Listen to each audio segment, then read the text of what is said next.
బీహార్ నుంచి జార్ఖండ్, ఒడిషా, ఛత్తీస్గఢ్ మీదుగా కోస్తాంధ్ర వరకు ద్రోణి కొనసాగుతోంది. దీని ప్రభావంతో గడిచిన 24 గంటల్లో కోస్తా రాయలసీమల్లో అక్కడక్కడ ఈదురు గాలులతో కూడిన వర్షాలు కురిశాయి.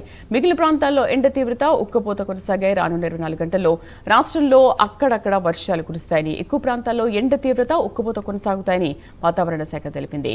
గల్ఫ్ ఆఫ్ మన్నార్ పరిసరాల్లో కొనసాగుతున్న ఉపరితల ఆవర్తనం ప్రభావంతో వచ్చే 48 గంటల్లో నైరుతి బంగాళాఖాతంలో అల్పపీడనం ఏర్పడుతుందని తెలిపింది. తర్వాత బలపడి తమిళనాడు సమీపంగా రానుందని, దీంతో రాయలసీమ, దక్షిణ కోస్తాలో వర్షాలు పెరిగే అవకాశం ఉందని అంచనా వేసింది.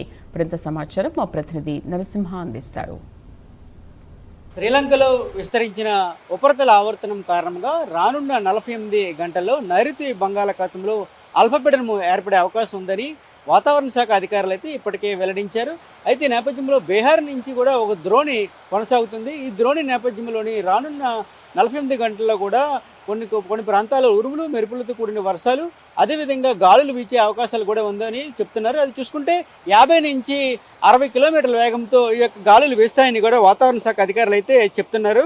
బీహార్ నుంచి కోస్తా తీర ప్రాంతం వరకు ద్రోణి విస్తరించి ఉందన్నారు. అయితే దీని ప్రభావంతో గురువారం వరకు కూడా కోస్తాంధ్ర, రాయలసీమలో కొన్ని ప్రాంతాల్లో మేఘావృతమైన వాతావరణము, కొన్ని చోట్ల పిడుగులతో కూడిన వర్షాలు కూడా పడొచ్చని కూడా, ఎదురుగాలు కూడా వేస్తాయని కూడా అధికారులు కూడా అంచనా వేస్తున్నారు.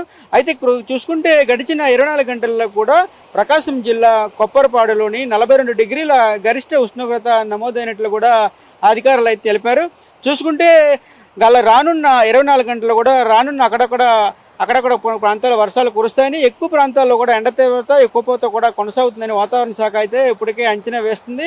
బీహార్ నుంచి జార్ఖండ్, ఒడిశా, ఛత్తీస్గఢ్ మీదుగా కోస్తాంధ్ర వరకు కూడా ద్రోణి కొనసాగుతున్న నేపథ్యంలోని దీని ప్రభావంతో గడిచిన 24 గంటల్లో కూడా కోస్తా, రాయలసీమలో కూడా అక్కడక్కడ ఈదురుగాలులతో వర్షాలు కురుస్తున్నాయని, అదేవిధంగా చూసుకుంటే మిగిలిన ప్రాంతాల్లో కూడా ఎండ మరియు ఉక్కపోత కూడా కనిపిస్తుందని చెప్పవచ్చు. చూసుకుంటే విశాఖ, ఆర్కే బీచ్ పరిసర ప్రాంతాల్లో మనం ఇప్పుడు ఉన్నాము. చూసుకుంటే ఆకాశము కొన్ని ప్రాంతాల్లో మేఘావృతమయ్యి కూడా మబ్బు వాతావరణం అక్కడక్కడ మనకు కనిపిస్తుంది.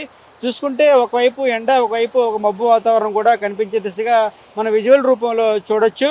చూసుకుంటే మిగిలిన ప్రాంతాల్లో కూడా ఎండ తీవ్రత, ఉక్కపోత కూడా కొనసాగుతాయని కూడా చూసుకుని చెప్పవచ్చు.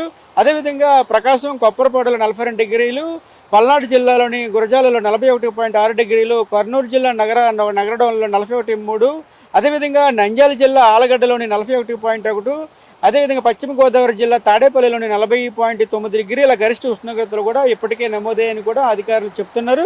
రానున్న 24 గంటల్లో కూడా అక్కడక్కడ వర్షాలు కూడా కురుస్తాయని, ఎక్కువ ప్రాంతంలోని ఎండ తీవ్రత, ఉక్కపోత కూడా కొనసాగుతుందని కూడా వాతావరణ శాఖ అధికారులు చెప్తున్నారు.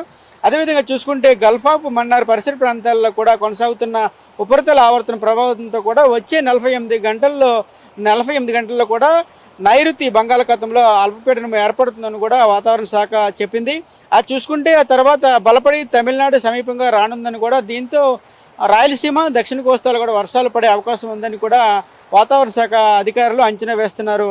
ఒకవైపు చూసుకుంటే అల్పపీడనం ఏర్పడిన తర్వాత కూడా 2 రోజుల్లో కూడా బలహీనపడుతుందని, అయితే ఈ నెల 17వ తేదీన ఆగ్నేయ బంగాళాఖాతంలో మరో అల్పపీడనం ఏర్పడుతుందని కూడా పలు అధికారులు కూడా అంచనా వేస్తున్నారు. కాగా అల్పపీడన ప్రభావంతో రానున్న 4 రోజులు కూడా కోస్తాసీమలోని ఆకాశం మేఘావృతమై కొన్ని ప్రాంతాల్లో కూడా పిడుగులతో కూడిన వర్షాలు కూడా కురిసే అవకాశం ఉందని కూడా ఇప్పటికే అధికారులు కూడా తెలిపారు. గంటకు 30 నుంచి 40 కిలోమీటర్ల వేగంతో గాలులు వీచే అవకాశం ఉందని కూడా చెప్తున్నారు.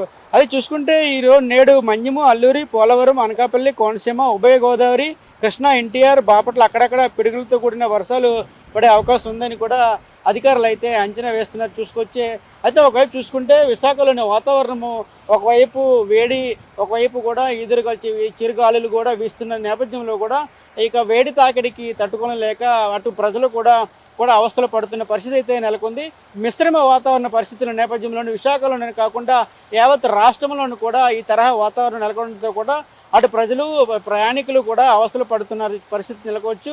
ఏదేమైనా కూడా రానున్న 48 గంటల్లో కూడా వాతావరణంలో కూడా మార్పులు ఉండవచ్చని కూడా అధికారులు అయితే అంచనా వేస్తున్నారు. ఏదేమైనా కూడా అటు ప్రభుత్వం కూడా ఇప్పటికే చర్యలు కూడా చేపడుతున్న పరిస్థితి అయితే నెలకొంది.